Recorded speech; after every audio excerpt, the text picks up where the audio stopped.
같이 교독합니다. 안식일이 지남에 막달라 마리아와 야고보의 어머니 마리아와 또 살로메가 가서 예수께 바르기 위하여 향품을 사다 두었다가 안식 후 첫날 내용이 지기 내놓을 때에 그 무덤으로 가며 서로 말하되 누가 우리를 위하여 무덤 문에서 돌을 굴려 주리요 하더니 눈을 떠보고 벌써 돌이 무덤에 들어가서 흰옷을 입은 한 청년이 우편에 앉은 것을 보고 놀라네.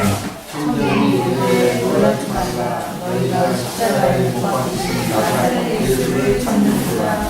그가 살아나셨고 여기 계시지 아니하라. 보라 그를 두었던 분이라. 가서 그의 제자들과 베드로에게 이르기를 예수께서 너희보다 먼저 갈릴리로 가시나니 전에 너희에게 말씀하신 대로 너희가 거기서 배우리라 하라 하는지라. 여자들이 몹시 놀라 떨며 나와 무덤에서 도망하고 서로 하여 아무에게도 아무 말도 하지 못하더라. 예수께서 안식 후 첫날 이른 아침에 살아나신 후 전에 7 귀신 쫓아내어 주신 막달라 마리아에게 먼저 보이시니 마리아가 가서 예수와 함께하여 사람들이 슬퍼하며 울고 있는 중에 이 일을 알리니 그들이 예수께서 살아나셨다는 것과 마리아에게 보이셨다는 것을 듣고도 믿지 아니하니라. 우리의 두 사람이 거기서 시골로 갈 때에 예수께서 다른 모양으로 그들에게 나타나시니 같이 읽습니다. 두 사람이 가서 남은 제자들에게 알리었으되 역시 믿지 아니하니라. 아멘. 오늘도 하나님 앞에 나와 예배하는 여러분들 가운데 예수님 주시는 구원의 소망과 부활의 참 소망이 가득 넘쳐나시기를 주님의 이름으로 축원합니다. 우리 한번 앞뒤 좌우에 있는 분들하고 인사하겠습니다. 예수님처럼 사랑합시다. 같이 인사 나누겠습니다.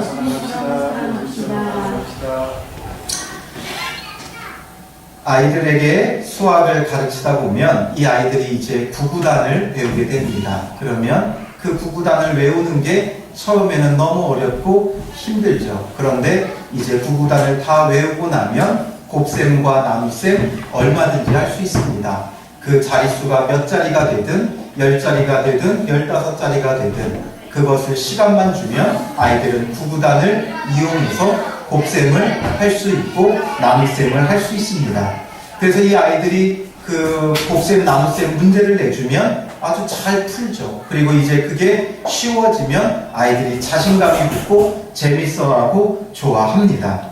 그런데 문제는 어디서 오냐 하면 이 곱셈과 나눗셈을 구구단으로 그냥 기계적으로 계산은 하는데 이 곱셈과 나눗셈을 아이들이 제대로 다 이해하지 못하고 삶 속에서 사용하지를 못한다는 것이죠. 언제 그걸 보면 알 수 있습니까? 아이들이 그냥 몇 곱하기 몇 나누기 몇 이런 것은 잘하는데 서술형 문제를 주게 되면 아이들은 잘 못 푸는 거죠. 예를 들면 이런 겁니다. 곱셈 나눗셈 잘하던 아이들이 응용해서 풀어야 하는 서술형 문제를 주면 손도 못 대는데 예를 들면 이런 게 되겠죠. 한 상자에 사과 35개가 들어가는 상자가 7개 있습니다. 이 사과를 매일 아빠가 2개, 엄마가 1개 반, 내가 1개, 동생이 반 개를 먹으면 며칠 동안 먹을 수 있겠습니까? 이렇게 하면 어른들은 그것을 잘 계산을 해가지고 풀 수 있습니다. 그런데 아이들은 분명 곱셈, 덧셈, 나눗셈, 뺄셈 다 할 줄 아는데 이 문제를 정작 풀지 못하는 것이죠. 이게 바로 그 곱셈과 나눗셈의 원리를 제대로 이해하지 못하면 이런 문제를 풀지 못하고 또 삶 속에서 이런 계산을 해야 될 때 정작 하지 못하는 것이죠. 우리의 신앙도 마찬가지입니다. 성경적 지식을 많이 쌓으면 믿음을 가진 것 같지만 말씀 가지고 삶에 들어가면 제대로 적용이 안 되고 순종이 안 되는 것을 보게 되어집니다. 바로 구구단 알고 곱셈하면서 이런 서술형 문제를 풀지 못하는 것처럼 말씀 다 알고 심지어 말씀 다 암송까지 해도 우리가 삶 속에서 그런 말씀대로 순종해야 할 상황을 맞닥뜨리면 제대로 적용하지 못하고 제대로 순종하지 못한다라는 것이죠. 그러니 성경을 달달달 외워서 신앙생활 잘하는 것이 결코 아닙니다. 신학적인 지식을 많이 가져야 신앙생활을 잘하는 것도 아닙니다.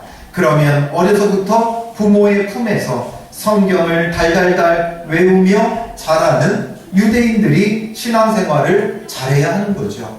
그리고 그들 중에서도 그렇게 달달달 외우는 사람들 중에서도 선생이 되는 랍비들은 더 신앙생활을 잘해야 하는 겁니다.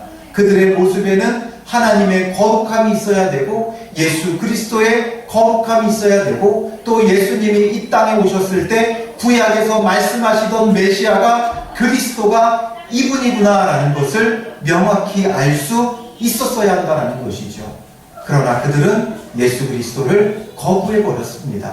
그들은 성경적 지식이 너무나 많고 심지어 랍비들은 구약 성경을 전체를 다 외운다고 할 정도입니다. 그런데도 불구하고 정작 삶 속에서 그 말씀을 적용하고 순종하며 살아가는 것, 예수 그리스도가 오셨을 때 이분이 예수 그리스도라고 알아보는 것은 그들이 전혀 하지 못했다라는 것이죠. 그래서 지식적으로 많이 아는 것이 아니라 우리는 정확하게 바르게 이해할 수 있어야 한다는 것이죠. 말씀을 정확하게 이해하지 않으면 우리가 아는 것은 지식에 불과합니다.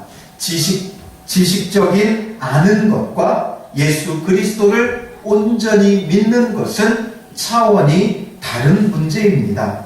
그 중에 가장 큰 문제가 바로 예수님의 죽으심과 부활하심입니다. 우리 중에 예수 그리스도의 죽으심과 부활하심을 모르는 사람이 어디 있습니까? 그것을 믿지 않는다고 하는 사람조차도 여기에는 없습니다. 세상 사람들조차도 예수 그리스도의 죽으시고 십자가에 죽으시고 3일 만에 부활하심은 믿지 않는 사람들도 다 아는 것입니다. 그리고 우리는 그 중에서 특별히 그것을 아는 것뿐만 아니라 믿는다고 하여 이렇게 매 주일마다 함께 모여 예배드리고 있다라는 것이죠. 그런데 정말 그것이 우리의 삶 속에 나타나느냐? 예수님께서 죽으시고 부활하시며 잠자는 자들의 첫 열매가 되셨고 그로써 우리도 예수 그리스도와 함께 부활의 몸으로 영광을 누릴 것을 믿는다면 우리는 죽음이 두렵지 않아야 하는 사람들입니다. 그런데 삶 속에서 우리는 너무나 많은 것들, 죽음의 순간이 아닌 것에도 우리는 너무나 많이 두려워하고 염려하고 걱정하며 살아간다는 것이죠. 그렇다면 우리가 과연 예수님의 십자가 죽으심과 부활하심을 제대로 믿고 있는 것이냐라는 것이죠. 다만 알고 있을 뿐이고 믿는다고 착각하고 있지는 않았는지 오늘 우리 말씀을 통해 다시 한번 우리의 신앙을 점검해 보아야 하는 겁니다. 예수님은 제자들이 예수님을 주는 그리스도시요 살아계신 하나님의 아들이십니다를 고백하는 그 순간부터 제자들에게 가르친 것이 있습니다. 그 전에는 가르치시지 않았던 것, 그러나 이제 주는 그리스도시요 살아계신 하나님의 아들이심을 믿고 고백하는 그 순간부터 제자들에게 가르쳤던 것, 마가복음 8장 31절에 보면 같이 읽겠습니다. 인자가 많은 고난을 받고 장로들과 대제사장들과 서기관들에게 버림받아 죽임을 당하고 사흘 만에 살아나야 할 것을 비로소 그들에게 가르치시되 라고 말씀합니다. 그들은 예수님을 주로 그리스도로 하나님의 아들로 고백을 했습니다. 그렇기 때문에 이제 그들에게 알려주신 것이죠. 예수님께서 많은 고난을 받으시고 그리고 장로들과 대제사장들과 서기관들에게 버림받고 그리고 마침내는 죽임을 당할 것이다라는 것을 가르치신 겁니다. 그런데 죽임 당할 것만 가르치신 것이 아니라 그리고 사흘 만에 다시 살아날 것도 가르치신 겁니다. 한 번만 가르치셨다면 듣고 잊어버릴 수 있습니다.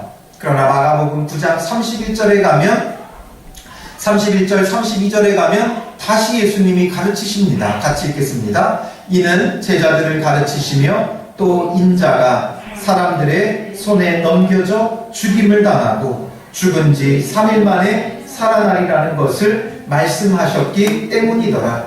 그러나 제자들은 이 말씀을 깨닫지 못하고 묻기도 두려워하더라. 이렇게 예수님이 가르쳐 주셨지만 깨닫지 못하고 묻는 것조차도 두려워한다는 것이죠. 예수님 죽으신다고 하니까 뭔가 큰일 날 것 같고 그들도 같이 죽임당할 것 같고 이런 것에 두려워 묻지 않는 이런 모습을 보여주시는 것이죠. 두 번만 가르쳐 주셨습니까? 10장 33절 34절 같이 읽겠습니다. 보라, 우리가 예루살렘에 올라가노니 인자가 대제사장들과 서기관들에게 넘겨지매 그들이 죽이기로 결의하고 이방인들에게 넘겨주겠고 그들은 능욕하며 침뱉으며 채찍질하고 죽일 것이나 그는 3일 만에 살아나리라 하시니라. 아멘. 또다시 예수님께서 죽임당하고 3일 만에 살아나실 것을 말씀하셨습니다. 마가복음에만 3번 기록되어져 있습니다. 과연 예수님께서 딱 3번 말씀하셨는데 그 딱 3번을 제자들이 기록해 놨겠습니까? 그렇지 않을 겁니다. 예수님께서 더 많이 말씀하고 가르치셨지만 제자들은 어떤 마음과 어떤 생각으로 이 말씀을 받아들이고 배웠겠느냐라는 것이죠. 예수님께서 분명히 이렇게 말씀하신 대로 말로 다 할 수 없는 조롱과 비아냥 속에 수치당하며 모진 고난과 고통 가운데 십자가에서 죽으셨습니다. 조금도 그 고통을 감하지 않기 위해서 십자가에 못 박히기 전에 주는 모략한 포도주, 바로 마취제의 역할을 하는 모략한 포도주를 마시는 것조차도 예수님께서는 거부하셨습니다. 왜냐하면 우리가 당해야 될 그 모든 죄의 고난과 고통을 온 몸으로 받으셔야 하기 때문에 조금도 그 고난, 고통 감하지 않기 위해 이 마취제 역할을 하는 몰약한, 씁쓸개탄 포도주는 예수님께서 마시지 않으셨습니다. 그러므로 그 생사를 뼈를 뚫고 지나가는 그 못을, 그 대못을 온 몸으로 고통 가운데 감당하시고 다 당해 주신 겁니다. 그리고 이제 그 뜨거운 떼약볕 아래 십자가에 매달려 계시면서 몸에 있는 모든 피와 물을 쏟아가시며 이제 정신이 혼미해질 때 그때 그냥 정신을 놓으시고 영혼이 떠나가시면 편안하실 텐데 그때 주는 신포도주는 예수님이 또 마십니다. 왜냐하면 신포도주는 각성제 역할을 합니다. 정신이 들게 하는 것이죠. 그래서 예수님은 그 십자가에서 쉽게 고통 가운데 그 영혼이 떠나가신 게 아니라 마지막 피 한 방울, 마지막 물 한 방울까지 다 쏟아내며 모든 고난과 고통을 다 감당하고 우리의 모든 구원을 다 이루시기까지 정신을 바짝 차리고 다 감당해 내신 것이죠. 그렇게 예수님께서 우리의 구원을 완성하셨습니다. 그렇다면 예수님의 말씀을 듣고 깨닫고 믿는 사람이라면, 예수님의 제자라면, 예수님께서 그의 말씀대로 죽임 당하셨으니 예수님께 남은 것은 무엇입니까? 말씀하신 대로 죽임 당하셨습니다. 모진 고난과 고통 가운데 예수님은 죽임 당하셨습니다. 그러면 이제 남은 예수님의 말씀은 3일 만에, 사흘 만에 예수님께서 다시 살아나신다라는, 부활하신다는 이 말씀이다라는 것이죠. 앞부분대로 예수님께서 죽으셨습니다. 그러면 이제 남은 뒷부분, 3일 만에 다시 살아나실 것, 이것을 믿고 기다리고 소망해야 한다는 것이죠. 그래서 예수님께서 이제 죽음 가운데, 무덤 가운데 장사되어진 후에 3일째 되는 날, 안식 후 첫날 제자들과 여인들과 그들의 반응과 그들의 모습은 무엇이었느냐라는 것이죠.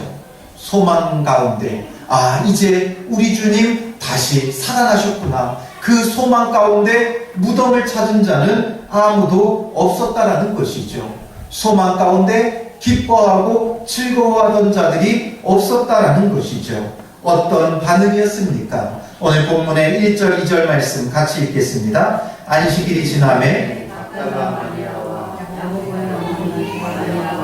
또 살로메가 가서 예수께 바르기 위하여 향품을 사다 두었다가 안식 후 첫날 매우 일찍이 해 돋을 때에 그 무덤에 가며 세 여인 막달라 마리아와 야고보의 어머니 마리아와 살로메 이 세 여인이 안식일이 지나자마자 향품을 사다 두게 됩니다. 이게 우리의 시간과 날짜의 개념으로는 조금은 이해가 안 됩니다. 안식일이 지났는데 사다 두었다가 안식 후 첫날 일찍이 무덤에 갔다. 이것을 우리가 잘 이해를 못하는데, 왜냐하면 그들이 유대인들이 지켰던 안식일은 금요일 저녁 6시부터 토요일 저녁 6시입니다. 그래서 토요일 저녁 6시가 되면 다시 상거래와 여러 가지 일들을 할 수 있게 되어지는 겁니다. 그러니까 안식일이 지나고 그래서 토요일 저녁 6시가 되니까 이들은 이제 그 다음날 예수님의 무덤에 가기 위해 그 밤에 향품을 구하러 갔던 것이죠. 그리고 향품을 사다 둔 다음에 이 늦은 밤이 지나기만을 빨리 계속해서 기다린 겁니다. 기다리고 기다려 그 다음에 안식 후 첫날 주일 아침이 되자 매우 일찍이 해 돋을 때에 그 무덤, 예수님의 무덤을 찾게 되어집니다. 아침 일찍 예수님의 무덤을 찾은 이유가 무엇이었습니까? 부활의 주님을 만나기 위해 간 게 아니라 예수님의 시신 보러 간 겁니다. 예수님 시신에 이제 이 향품을 발라주려고 갔던 것이죠. 왜냐하면 예수님께서 금요일 오후 3시에 이제 십자가에서 숨을 거두셨습니다. 그러니 6시에 안식일이 시작되기 때문에 예수님의 장례를 치를 시간이 3시간밖에 없었던 거죠. 그러니 아리마대 사람 요셉이 가서 그 예수님의 시신을 요구하고 빌라도가 죽었는지 확인하고 내어주고, 그러니 예수님의 어떤 장례를 치를 여력도 시간도 없었던 겁니다. 그저 세마포에 싸가지고 무덤에 넣기밖에 못한 것이죠. 그러니 이 여인들은 빨리 예수님 장례 치르려고, 우리식 표현으로 따지자면 염하려고 지금 예수님의 무덤을 찾아간 겁니다. 그래서 예수님의 시신에 향품을 발라 염하려고 지금 이 여인들은 안식 후 첫날 아침 일찍이 예수님의 무덤을 찾아가게 된 것이죠. 예수님이 부활하셨을 것이라고는 상상도 못하고 있습니다. 예수님이 말씀하셨지만 기억하는 자가 없었던 것이죠. 그러니 그 예수님의 무덤에 가면서 하는 말이 무엇입니까? 같이 읽겠습니다. 3절 서로 말하되 누가 우리를 위하여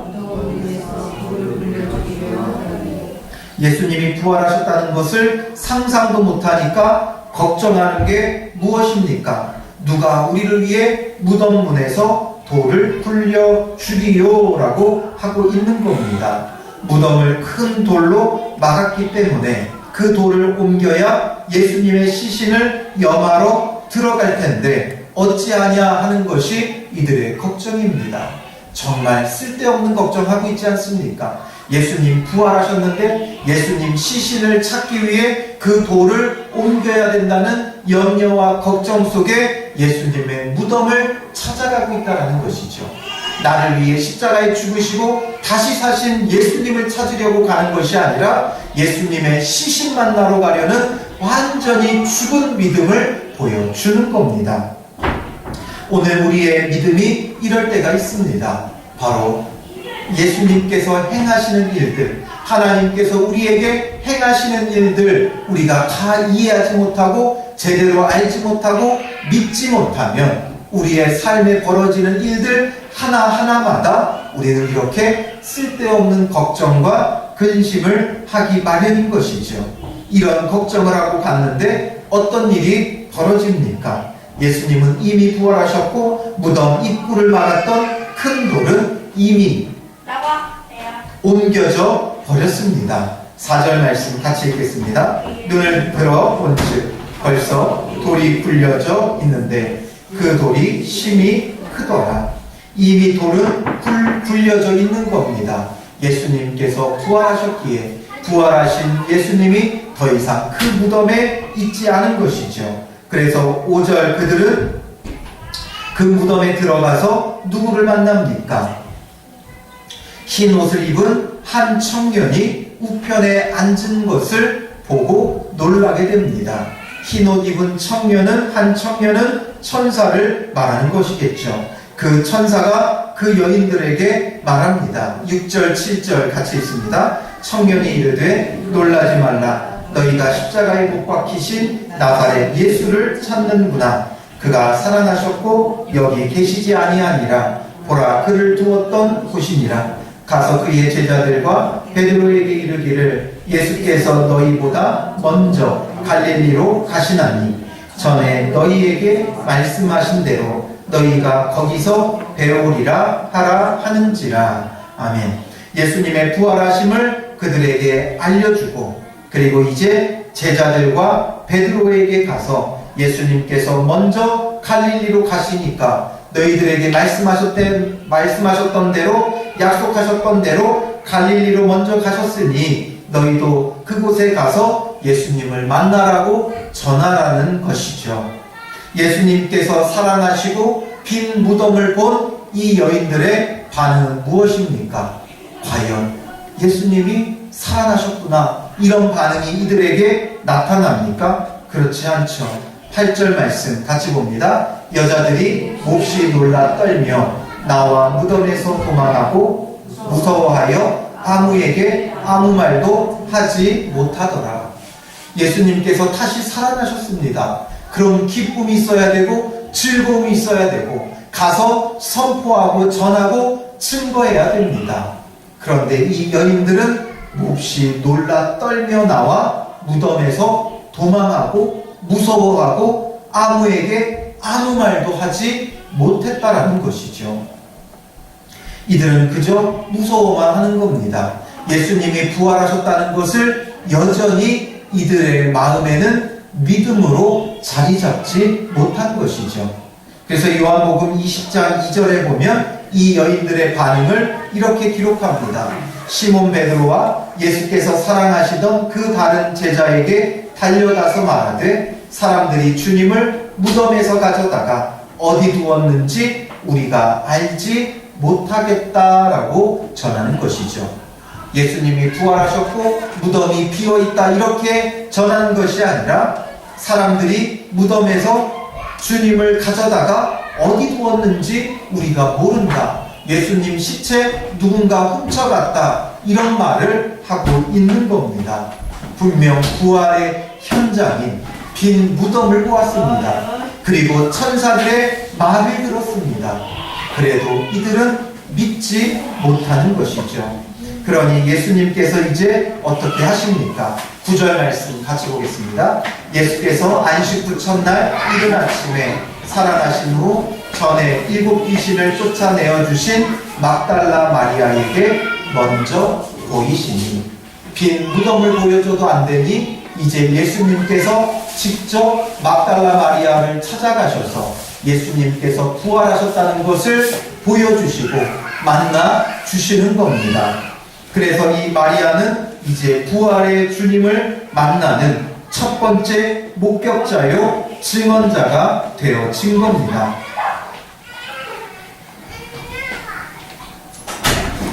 어떻게 이 마리아는 부활의 주님을 만나게 되었습니까? 다른 것 없습니다. 때로는 우리에게 이런 예수님의 부활하심과 같은 사건들은 논리적으로 이해가 되지 않습니다. 그러나 그런 가운데 논리적으로 이해가 되지 않는 그런 말씀들이라 할지라도 어떤 자세가 중요하다는 것을 이 여인들이 보여줍니까?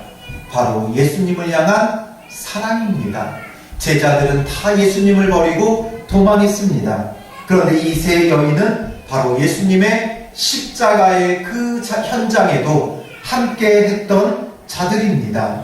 마가복음 15장 40절과 41절에 보면 멀리서 바라보는 여자들도 있었는데 그 중에 막달라 마리아와 또 작은 야고보와 요새의 어머니 마리아와 또 살로메가 있었으니 이들은 예수께서 갈릴리에 계실 때에 따르며 섬기던 자들이요 또 이외에 예수와 함께 예루살렘에 올라온 여자들도 많이 있었더라.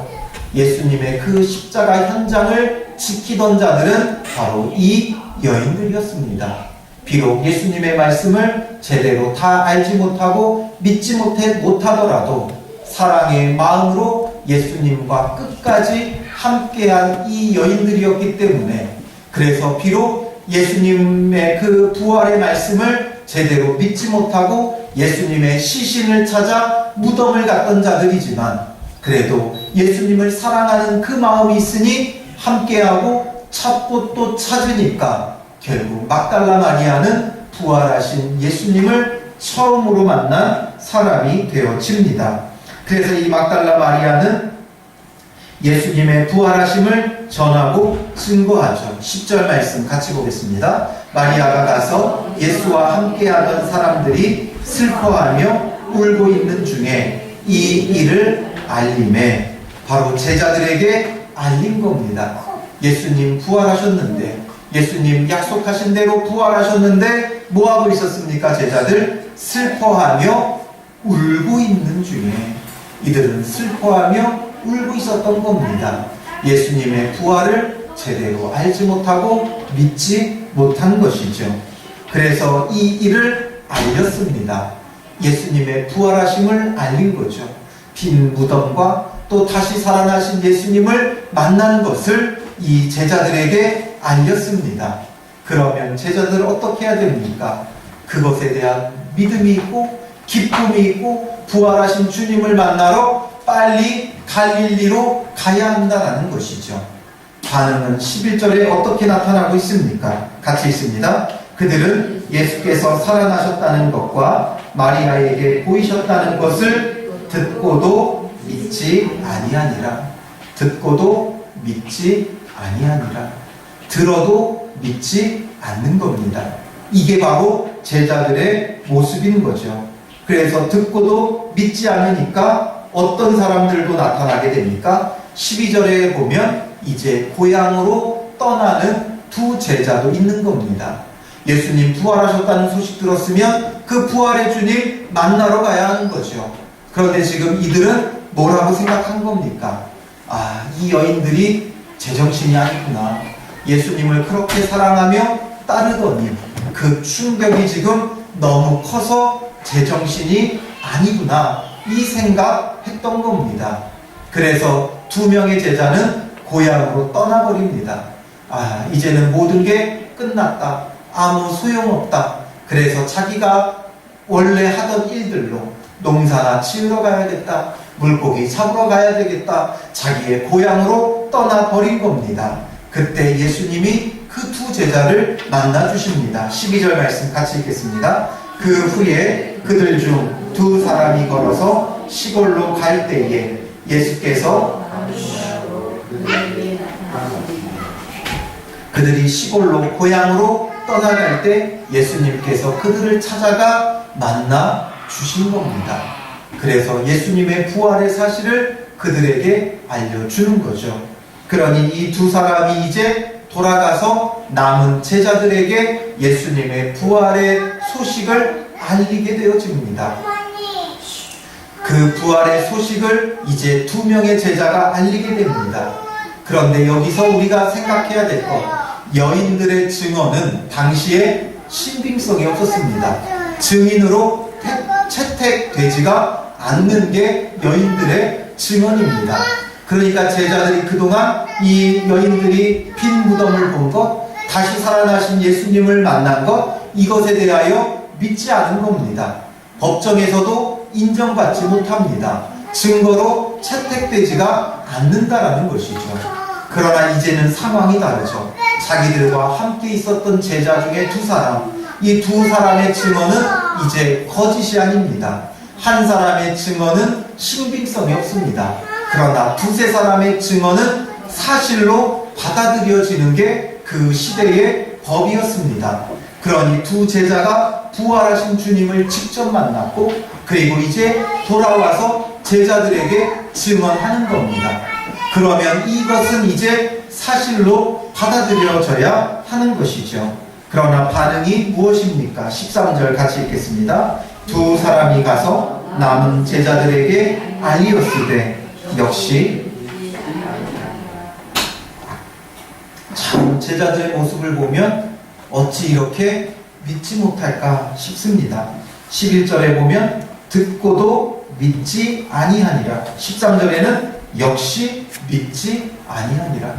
믿지 않기로 아예 작정한 사람들 같은 모습을 보여줍니다. 그러나 이것은 그들을 지탄할 수 없습니다. 그들이 왜 이렇게 믿음이 없냐? 우리가 그들을 책망할 수 없습니다. 왜냐하면 이것이 바로 사람의 한계이기 때문입니다. 왜 이토록 믿지 못합니까? 빈 무덤을 보아도 예수님의 부활의 소식을 전해 들어도 왜 믿지 못하느냐라는 것이죠. 왜냐하면 사람은 죽으면 끝이다라는 인식이 이들 마음 가운데 완전히 자리 잡고 있었기 때문입니다. 죽음 앞에 우리의 믿음은 속절없이 무너져 내립니다. 다시 산다는 것을 어떻게 이해하겠습니까? 우리는 이미 예수님께서 죽으시고 부활하신 것을 전해 듣고 믿고 신앙생활을 시작했습니다. 그렇기 때문에 나를 위해 십자가에 죽으셨다는 것, 3일 만에 다시 살아나셨다는 것, 우리는 너무나도 자연스럽게 받아들이고 있습니다. 그러나 제자들의 입장에서는 달랐던 것이죠. 죽었다 다시 살아났다는 것을 어떻게 믿겠습니까? 그러니 저 사람들이 제정신이 아니구나, 환상을 보았구나, 지금 무언가 착각하고 있구나, 이렇게밖에 여겨지지 않는 겁니다. 예수님이 십자가에서 죽으셨으니 다 끝났다고 여겨질 수밖에 없습니다. 예수님께서 실패하셨고 예수님께서 왕이 되실 줄 알았는데 죄인이 되어 죽으시니까 나의 생각과 내가 원했던 것과 내가 바랬던 것과 전혀 다른 예수님의 그 구원의 일들을 이해하지 못한 것이죠. 그러니 다시 산다는 것도 이해 못하는 겁니다. 예수님께서 우리의 죄를 위해 죽으신다는 것을 제대로 이해 못하니 다시 사는 것도 이해가 되지 못하는 겁니다. 우리의 믿음도 마찬가지죠. 바로 오늘 우리의 믿음을 이들이 보여주는 겁니다. 우리는 예수님께서 죽으시고 부활하심을 지식적으로는 너무나 잘 알지만 이게 정말 우리의 삶 가운데 믿음이 되고 실제가 되어지느냐라는 것이죠. 우리는 예수님의 죽으심과 부활하심을 알지만 이 부활의 소망이 참 믿음이 되지 못합니다. 내게 드리운 죽음의 그림자와 그 영향력에 우리는 두려워하고 무너집니다. 삶에 문제가 있으면 자연스럽게 우리는 밤잠을 못 자고 고통 가운데 몸부림치게 되어지는 것이죠. 예수님이 부활의 소망이라면서요. 예수님을 믿으면 죽어도 산다면서요. 예수님을 믿으면 죽으면 천국 가고 그곳에 영생이 있고 그곳에 우리를 위한 처소가 예비되어 있는 것을 믿는다고 우리가 하지만 정작 우리 삶 속에 죽음이 성큼성큼 다가오는 것을 느끼게 되면 우리는 두려워하고 우리는 정신을 차리지 못하는 것이 바로 우리의 모습인 겁니다. 그러니 예수님의 십자가의 죽으심 앞에 제자들은 태어나지 못했습니다. 그리고 그 예수님의 죽으신 후에는 3일 만에 부활할 것을 소망하며 기다린 자가 한 사람도 없었던 겁니다. 모두 다 슬퍼하며 울고 두려워하는 것밖에 없었다라는 것이죠. 그러니 이게 바로 우리의 믿음의 현 주소를 보여주는 겁니다. 우리는 예수님의 십자가 죽으심과 부활하심을 믿는다고 생각했고 그래서 매년 부활주일만 되면 부활의 기쁨을 함께 찬양하고 함께 나누고 예배하고 축제와 같은 그런 성대한 날이 되어지지만 정작 그 부활의 소망이 삶 가운데 실제가 되지는 못한다는 것이죠. 마르다와 마리아도 그렇지 않았습니까? 자기 오라버니 나사로가 죽을 위기에 처하자 예수님께 급히 사람을 보내 청합니다. 그러나 예수님이 지체하셨고 결국 나사로는 죽게 되어졌습니다. 이때 그들을 찾아온 예수님을 마르다와 마리아가 어떻게 합니까? 아주 원망을 합니다. 21절과 32절에 보면 그들은 주께서 여기 계셨더라면 내 오라버니가 죽지 아니하였겠나이다 라고 하면서 예수님을 원망하는 것이죠. 왜 죽기 전에 안 왔냐는 겁니다. 죽으면 다 끝나는데, 죽으면 아무 소용없는데 왜 죽기 전에 안 왔냐고 예수님 원망하는 겁니다. 이미 죽었으니 주님, 우리 오라버니 천국에서 주와 함께 영원한 삶을 누리고 계시죠. 이것을 묻는 게 아니라 왜 죽기 전에 오지 않았냐고 예수님을 원망합니다. 그러면서 마르다가 예수님께서 뭐라고 마르다에게 말씀하셨습니까? 요한복음 11장 23절에 보면 내 오라비가 다시 살아나리라 라고 예수님이 말씀해 주십니다. 다시 살아나리라 말씀하시면 우리 오빠가 다시 살아나겠구나, 이것을 믿은 게 아니라 마르다가 뭐라고 합니까? 마지막 날 부활 때에는 다시 살아날 줄을 내가 아나이다. 부활의 때, 마지막 때, 예수님의 재림의 때에 다시 살아날 줄 안다라고 밖에 이야기하지 못하는 겁니다. 지금 예수님은 나사로를 다시 살리시려고 하시는데 죽은 자도 살리시는 예수 그리스도시고 부활이고 생명이신 예수 그리스도이심을, 그래서 예수님께서 십자가에 죽으셔도 다시 살 것을 그들이 믿고 소망 가운데 기다리게 하시기 위해 그 모형으로 나사로를 지금 살리려고 하는데, 고작 마르다는 마지막 날에 다시 살 것은 내가 압니다, 이것밖에 이야기하지 못하는 겁니다. 그러니 예수님께서 그 여인에게 무엇을 말씀하십니까? 요한복음 11장 25절 26절 같이 읽겠습니다. 예수께서 이르시되 나는 부활이요 생명이니 무릇 살아서 나를 믿는 자는 영원히 죽지 아니하리니 이것을 내가 믿느냐. 부활이요 생명이신 예수 그리스도를 전하는 겁니다. 예수님이 부활이고 생명인데 왜 죽음 가운데 두려워하느냐? 왜 죽음 가운데 슬퍼하느냐? 나를 믿는 자는 죽어도 살겠고 무릇 살아서 나를 믿는 자는 영원히 죽지 아니한다라는 것이죠. 그러니 너의 슬픔을 거두라는 겁니다. 참 생명인 예수 그리스도가 지금 네 앞에 서 있기에, 부활이고 생명인 예수 그리스도가 너와 함께하고 있기에 너의 슬픔을 거두라는 겁니다. 너의 근심을, 걱정을, 염려를 거두라라고 말씀하고 계신 것이죠. 이것이 이해가 되지 않습니다.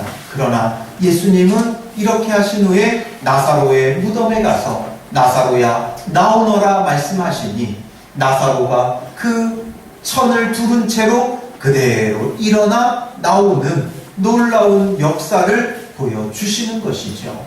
바로 예수님 안에는 이런 생명이 있습니다. 죽어도 다시 사는 생명이 있습니다. 마지막 날에 우리가 부활할 것도 우리가 믿지만 그것이 우리의 최종 목적이고 최종 우리의 신앙이고 우리의 최종 목적지가 되겠지만 우리가 예수 그리스도를 믿으며 살아가는 이 삶도 참된 생명을 누려야 한다는 것이죠. 죽음 앞에 조금도 두려움이 없어야 되고 삶에 큰 고난과 환난이 찾아온다면 그 가운데 부활의 소망이 되시는 예수 그리스도를 바라보며 우리의 마음은 평강이 있어야 하는 겁니다. 부활의 주님이 제자들을 찾아오셔서 항상 하시는 말씀이 무엇이었습니까? 평안하냐, 이것을 말씀하셨고 예수님은 참된 평강을 제자들에게 심어주시는 겁니다. 예수님께서 나를 위해 십자가에 죽으시는 분이라는 것, 낮아지시는 분이라는 것, 그것을 우리가 바르게 이해하고 믿고 우리도 예수 그리스도와 함께 낮아지고 죽어지면 그때 비로소 예수 그리스도와 함께 다시 사는 은혜가 있는 겁니다. 죽지 않겠다고, 살겠다고, 높아지겠다고 발버둥치면 예수 그리스도와 다시 사는 부활의 참된 소망을 우리 삶 가운데 누리지 못하는 것이죠. 때로는 이해되지 않습니다. 때로는 믿을 수가 없습니다. 그래서 염려하고 걱정하게 됩니다. 그러니 이해되지 않는 이것을 우리가 어떻게 믿고 따르겠습니까? 다른데 방법이 있지 않습니다. 바로 이 세 여인을 기억하십시오. 이 세 여인 다 이해되지 않지만, 다 알지 못하지만 결국 이 세 여인에게 있었던 것은 예수님을 향한 사랑이었습니다. 그 사랑 가지고 십자가의 자리에 예수님과 함께 있었고, 그 사랑 가지고 예수님의 빈 무덤 찾아갔고, 그러니 부활의 주님을 만나게 되고 이 부활의 믿음과 참 소망이 이 여인들에게 부어지게 되어지는 겁니다. 그러니 우리에게 이 참된 믿음이 필요합니다. 나를 위해 죽으시고 부활하신 주님, 그 부활의 참 소망이 되신 예수 그리스도에 대한 진짜 믿음이 우리에게 필요한 것이죠. 죽음을 조금도 두려워하지 않는 이런 참 믿음을 위해 지금 다 이해되지 않고 지금 다 해결하지 못할 때 바로 우리에게 필요한 것은 예수님을 향한 사랑이고, 그 사랑 가운데 예수님과 함께하기를 힘쓰는 겁니다. 그러면 주님께서 우리에게 알게 하시고 깨닫게 하시고 심지어 나타나 주신다는 것이죠. 막달라 마리아에게 나타나 주신 것처럼 오늘 우리에게 나타나 주시는 것은 예수님을 사랑하고 예수님을 붙잡고 예수님과 함께하는 자가 되어지면 그렇게 되는 겁니다. 예수님 사랑하고 또 사랑해야 됩니다. 예수님을 사랑하는 게 무엇입니까? 바로 예수님의 말씀을 사랑하고 또 사랑하는 겁니다. 그러면 부활의 주님이 바로 우리 가운데 나타날 것이고, 이제 우리가 들어서 아는 부활의 주님이 아니라 그 주님과 함께 삶 속에서 완전히 죽어지는데 다시 살게 되어지는 놀라운 은혜를 우리가 누리며 참 부활의 소망을 갖는 자들이 되어지게 되는 것이죠. 요한복음 14장 21절 우리 마지막으로 같이 읽겠습니다. 나의 계명을 가지고 지키는 자라야 나를 사랑하는 자니 나를 사랑하는 자는 내 아버지의 사랑을 받을 것이요 나도 그를 사랑하여 그에게 나를 나타내리라. 아멘. 예수님의 계명을 가지고 지키는 자, 예수님의 말씀을 가지고 지키는 자가 예수님 진짜 사랑하는 자다라는 것이죠. 예수님 사랑하면 하나님 아버지로부터도 사랑받을 것이고, 예수님도 그를 사랑하여 그에게 나를 나타내겠다라고 약속하고 계신 겁니다. 바로 예수님 사랑하면 예수님께서 그에게 자기 자신을 나타내 주시는 것이죠. 그래서 그 부활의 주님을 우리가 나에게 나타난 그 부활의 주님을 만나야 진짜 부활의 소망이 우리 가운데 있게 되는 것이죠. 그동안 우리의 부활의 소망은 다 가짜였고 거짓이었고 지식에 불과했습니다. 이제 우리는 진정 부활의 소망을 얻어야 됩니다. 그것은 부활의 주님을 만나야 가능한 것이죠. 부활의 주님을 우리가 만나는 것은 주님의 계명을 가지고 지킬 때 주님께서, 부활의 주님께서 나를 그에게 나타내겠다라고 약속하고 계십니다. 이 말씀은 주님의 말씀입니다. 그냥 하나의 이야기로 듣지 말고 예수님의 말씀으로 받고 들어야 됩니다.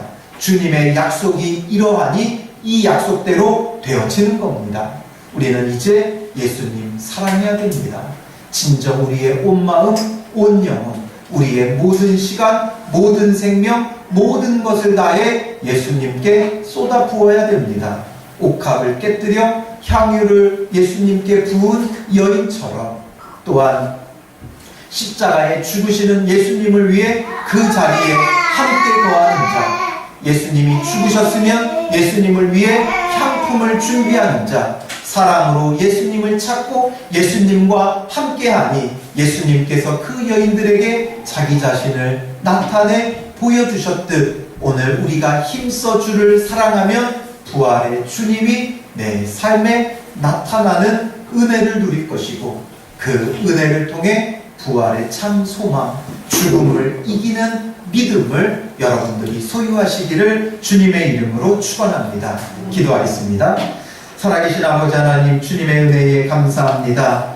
올해도 부활주일은 또 어김없이 찾아왔고, 우리는 부활의 소망과 기쁨을 함께 나눌 수 있도록 인도하여 주심을 감사합니다.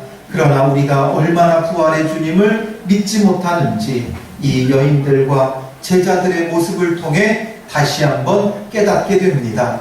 우리가 믿는다 하였지만 여전히 지식적인 아는 것이 없고, 아버지 하나님 참 믿음으로 우리 삶 속에 죽음을 이겨나가지 못함을 주님 용서하여 주시옵소서. 죄 가운데 죽음을 두려워하고 삶의 모든 것에 근심에 쌓여 지쳐있고 쓰러지는 우리의 영혼을 이 시간 불쌍히 여겨주시고, 우리에게 예수 그리스도를 향한 참 사랑의 마음을 불어넣어 주시사 예수님 사랑하기를 힘쓰게 하여 주시고, 예수님 사랑하기에 그 말씀 사랑하며 따를 때 그에게 나를 나타내겠다 약속하신 주께서 우리 삶 가운데 나타나게 하여 주셔서 예수 그리스도와 함께 죽고 예수 그리스도와 함께 다시 사는 참 은혜를 누리며, 아버지 하나님 죽음을 이기는 우리의 삶의 모든 문제를 넘어서는 참 믿음의 사람들 되게 하여 주시옵소서.